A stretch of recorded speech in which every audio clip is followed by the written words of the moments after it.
السلام علیکم ورحمۃ اللہ وبرکاتہ۔ اعوذ باللہ السمیع العلیم من الشیطان الرجیم، نحمده ونصلی علی رسوله الکریم، اما بعد فاعوذ باللہ السمیع العلیم من الشیطان الرجیم، بسم اللہ الرحمن الرحیم۔ وَاذْكُرُوا نعمت اللہ علیکم، اللہ نے تم کو جو نعمت عطا کی ہے اس کا خیال رکھو، اور اس پختہ عہد و پیمان کو نہ بھولو جو اس نے تم سے لیا ہے، یعنی تمہارا یہ قول کہ ہم نے سنا اور اطاعت قبول کی۔ اللہ سے ڈرو، اللہ دلوں کے راز تک جانتا ہے۔ تو یہاں پہ اللہ تعالیٰ فرما رہے ہیں کہ جو نعمت ہم نے تمہیں عطا کی ہے اس کا خیال رکھو، وعدہ اگر کرو تو اس کو پورا کرو، اور جو اس نے تم سے لیا ہے، یعنی جو بھی وعدہ اللہ تعالیٰ نے تم سے لیا ہے کہ دین پہ چلو گے، قرآن اور نبی صلی اللہ علیہ وسلم کو فالو کرو گے، تو سمعنا واطعنا، تم نے یہ کہا تھا کہ ہم نے سن لیا اور اطاعت کی۔ تو مومن کا یہ سلوگن ہونا چاہیے کہ سمعنا واطعنا، کہ ہم نے ہر بات سن لی اور اس پر عمل بھی کیا۔ یا ایھا الذین آمنوا کونوا قوامین للہ شہداء بالقسط، اے لوگو جو ایمان لائے ہو۔ اب آیا نمبر 8 میں اللہ تعالیٰ فرما رہے ہیں کہ ایمان والو اللہ کی خاطر راستی پر قائم رہنے والے اور انصاف کی گواہی دینے والے بنو، یعنی قوامین للہ، اللہ کے لیے قائم رہو، شہداء بالقسط، انصاف کی گواہی دینے والے بنو۔ اب اس سائٹ پہ دیکھا جائے تو کیا ہم قائم رہتے ہیں گواہی پہ؟ ہمارے گھر میں اگر یعنی اب جوائنٹ فیملی ہے اور 2-4 بھائی بھی ہیں، بہنیں بھی ہیں، بھابیاں بھی ہیں، نندے بھی، تو کیا اس وقت اگر کسی کے ساتھ زیادتی ہو رہی ہو، کسی بھابی کے ساتھ زیادتی ہو رہی ہو اور بھائی کر رہا ہو، تو آپ خاموش رہیں گے؟ جو ایمان لائے ہو اللہ کے خاطر راستے پر قائم رہنے والے اور انصاف کی گواہی دینے والے بنو، تو کیا ہم اس وقت گواہی دیتے ہیں کہ آپ یعنی یہ غلط کر رہے ہیں؟ کیا ہم ان کو ٹوکتے ہیں؟ کیا ہم ان کو کہتے ہیں کہ آپ نے یہ غلط کیا ہے تو آپ کو نہیں کرنا چاہیے؟ یا ساس جو ہے وہ ایک بہو کے ساتھ بہت اچھا سلوک کر رہی ہے اور دوسری کے ساتھ صحیح سلوک نہیں کر رہی، تو کیا بیٹیاں بول کے کہتی ہیں کہ ماں آپ یہ کیوں کر رہی ہیں، آپ ایسے نہیں کریں؟ جو اپنی خاندان کی ہوتی ہے اسے اچھا سلوک کر رہی، اور جو باہر سے لائے ہوتے ہیں ان کے بارے میں ہم باتیں کریں، ان کے بارے میں آپ خلاف ہوں ان کے، تو کیا ہم بیٹیاں بول کے کہتی ہیں کہ ماں آپ یہ زیادتی نہ کریں؟ تو یہ ہے انصاف کی گواہی دینے والے بنو۔ تو ہم تو یہی کر سکتے ہیں نا، ہم باقی بازاروں میں جا کے تو کسی کو نہیں کہہ سکتے۔ جو آپ اپنا کام کر سکتے ہیں وہ فریضہ انجام دیں، گونگا نہیں بنے کہ نہیں میں نے تو کچھ نہیں کہنا، میں تو خاموش رہوں گی کیونکہ میں سب کے ساتھ ایک جیسا رہنا چاہتی ہوں، میں کسی کے ساتھ برا نہیں بننا چاہتی۔ تو وہ کیا پھر گونگے شیطان ہو جاتے ہیں، جیسے کہ بنی اسرائیل کچھ 3 گروہ تھے، ایک کچھ بھی نہیں کرتا تھا، چپ رہتا تھا، بالکل چپ، اور ایک جو تھا وہ سراسر زیادتی کرتا تھا، اور ایک اللہ کا حکم امر بالمعروف کرتا تھا کہ نہیں کرو، اور روکتا بھی تھا کہ آپ یہ غلط کر رہے ہو۔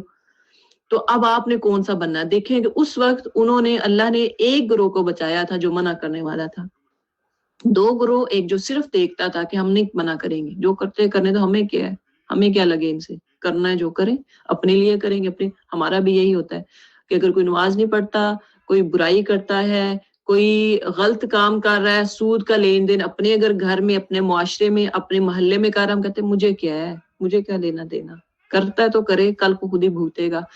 کیا یہ اللہ ہمیں نہیں بتا رہے ہیں کہ شہداء بالقسط، قوامین للہ شہداء بالقسط، یہ ہم پہ لاگو ہے کہ ہم سب انصاف کی گواہی دینے والے بنے، نہ کہ گواہی کو چھپائیں، نہ کہ جو کر رہے ہیں کرنے دیں، مجھے کیا ہے۔ وَلَا يَجْرِمَنَّكُمْ شَنَآنُ قَوْمٍ عَلَىٰ أَلَّا تَعْدِلُوا، کسی گروہ کی دشمنی تم کو اتنا مشتعل نہ کر دے کہ انصاف سے پھر جاؤ۔ یہ نہیں ہے کہ اس نے تو میرے ساتھ زیادتی کی تھی نا، اچھا اب ٹھیک ہے میں بھی اس کے خلاف ایسے گواہی دوں گی، نہیں۔ اگر کسی نے کسی ٹائم پہ آپ سے برا کیا تو پھر اس دشمنی کو دل میں رکھ کے تو ایسا نہ ہو کہ انصاف سے پھر جاؤ، انصاف کی بات نہ کہہ پاؤ۔ دیکھ لیں کہ ایسا ہوتا ہے بھابیوں میں، آپس میں بہت کچھ کر جاتے ہیں۔ تو یہ آیت ضرور آپ کو یاد رہنی چاہیے، عدل کرو، یہ خدا ترسی سے زیادہ مناسبت رکھتا ہے انصاف کرو، اللہ سے ڈر کر کام کرتے رہو.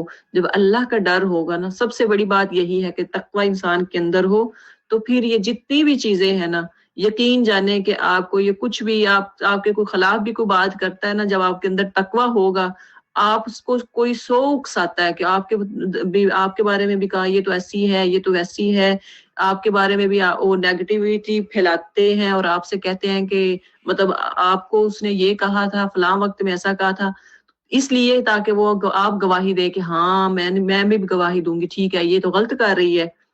تو اللہ سے جب ڈر ہوگا نا، تو آپ اپنے پہ جو بھی اگر کسی نے آپ سنا کے تو فوراً غصے میں نہیں آ جائیں گے کہ اچھا اس نے میرے بارے میں یہ بات کہی تھی، اب میں اس کو پوچھتی ہوں.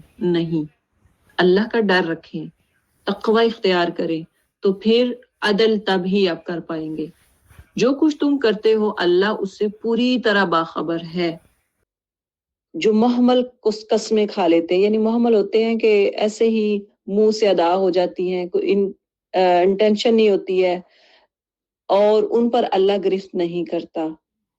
یعنی ایسی قسمیں جو آپ کی عادت بن چکی ہوتی، بات بات پہ قسم سے، تو یہ قسمیں اگر کوئی ایسے کھا لیتا ہے تو اس پہ اللہ تعالیٰ نہیں پکڑے گا، اللہ تعالیٰ اس کا حساب نہیں لے گا. مگر جو قسمیں تم جان بوجھ کر انٹینشنلی کھاتے ہو، اٹھاتے ہو، ان پر وہ ضرور تم سے مواخذہ کرے گا، ان سے ضرور حساب کتاب لے گا. ایسی قسم توڑنے کا کفارہ یہ ہے، اگر آپ نے جان بوجھ کر قسم کھا لی، اب آپ اس کو توڑنا چاہتے ہیں، تو اس کو کفارہ یہ ہے کہ 10 مسکینوں کو وہ اوسط درجے کا کھانا کھلاؤ جو تم اپنے بال بچوں کو کھلاتے ہو. تو 10 مسکینوں کو ان کو کھانا کھلانا ہے. اگر قسم توڑنے کا کفارہ کیا ہے کہ قسم توڑنا چاہ رہے ہیں، تو پھر اس کے بدلے میں آپ کو کیا کرنا ہوگا؟ 10 مسکینوں کو کھانا کھلانا. جیسا کھانا خود کھاتے ہیں، آپ اپنے بچوں کو اچھا کھانا کھلانے کی کوشش کرتے ہیں کہ اچھے سے اچھا ہو، یا انہیں کپڑے پہناؤ، یا انہیں کپڑے لے کے دے دو 10 مسکینوں کو، یا ایک غلام آزاد کرو. تو یہاں بھی جو ہم نے پہلے سورہ نساء میں پڑھا تھا غلام کا، کہ جو غلام ہے یا کنیز ہے، تو اس کے بارے میں دیکھیں اللہ نے یہاں بھی قسم کا جو کفارہ ہے نا، اس میں بھی غلامی کو جو ہے اللہ تعالیٰ نے ان کی غلاموں کی حفاظت کی ہے، کہ یہاں بھی کہا گیا ہے کہ غلام کو آزاد کرو. جو اس کی استطاعت نہ رکھتا ہو تو وہ 3 دن کے روزے رکھے. اب ایک بندہ ہے، وہ مسکین کو کھانا بھی نہیں کھلا سکتا، 10 مسکینوں کو کپڑے بھی نہیں ان کو دے سکتا، آزاد بھی نہیں، غلام بھی نہیں آزاد کر سکتا، تو اس کے لیے کیا ہے؟ وہ 3 دن کے روزے رکھے. یہ تمہاری قسموں کا کفارہ ہے جبکہ تم قسم کھا کر توڑ دو. اپنی قسموں کی حفاظت کیا کرو. پہلی بات ہے قسم کھائیں نہ. اگر قسم کہیں اٹھانی پڑ جائے تو پھر کیا ہے؟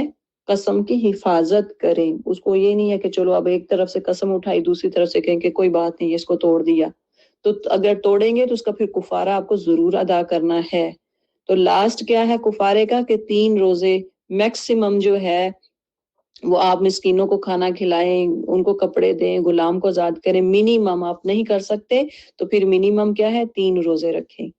اس طرح اللہ اپنے احکام تمہارے لیے واضح کرتا ہے، شاید کہ تم شکر ادا کرو. اے لوگو جو ایمان لائے ہو، یہ شراب اور جوا، یہ آستانے اور پانسے